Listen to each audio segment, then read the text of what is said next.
Chandrababu Naidu super 6 super hit పెద్ద drama. దానికి actors Balakrishna, Pawan Kalyan dialogues వినిపిస్తారట. వీళ్ళ ముఖానికి సిగ్గేనా లేదా? సూపర్ 6 సూపర్ ఫెయిల్యూర్ అని ఆయనే చెప్పాడు. ఖజానాలో డబ్బు లేదని ఆయనే చెప్పాడు. రాష్ట్రం సర్వనాశనం అయిపోయిందని ఆయనే చెప్పాడు. సూపర్ 6 గురించి ఎవరైనా మాట్లాడితే 4 కోస్తానని ఆయనే చెప్పాడు. నిజంగా సిగ్గున్నోడు ఎవడైనా ఆ మీటింగ్కి వెళ్తాడా? సిగ్గున్నోడు ఎవడైనా ఆ మీటింగ్ పెడతాడా? ఆ బీజేపీకి ఎలాగా బుద్ధి లేదు. ఈ మీడియా వాళ్ళంతా అమ్ముడు పోయారు. బీసీ, ఎస్సీ, ఎస్టీ, క్రిస్టియన్, ముస్లిం, ఈవెన్ కమ్మారెడ్డి, ఎన్టీ రామారావు అభిమానులందరూ వినండి. ఆయన వేరా, ఈ దొంగలు, ఈ దోచుకునే వాళ్ళు వేరా.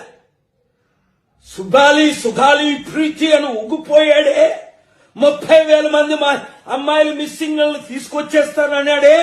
సనాతని అని హేరెగరేశాడే. అలాంటోడు మాట్లాడడానికి మీకు సిగ్గుండ, అలాంటి వినడానికి వాళ్ళకి మాట్లాడడానికి సిగ్గు లేదు. మీకు వినడానికైనా సిగ్గుండాలి కదా. 10 లక్షల మందితో 1000 బస్సులేసి, మరి నిజంగా సక్సెస్ అయితే బస్సులు ఎందుకు వేయడు?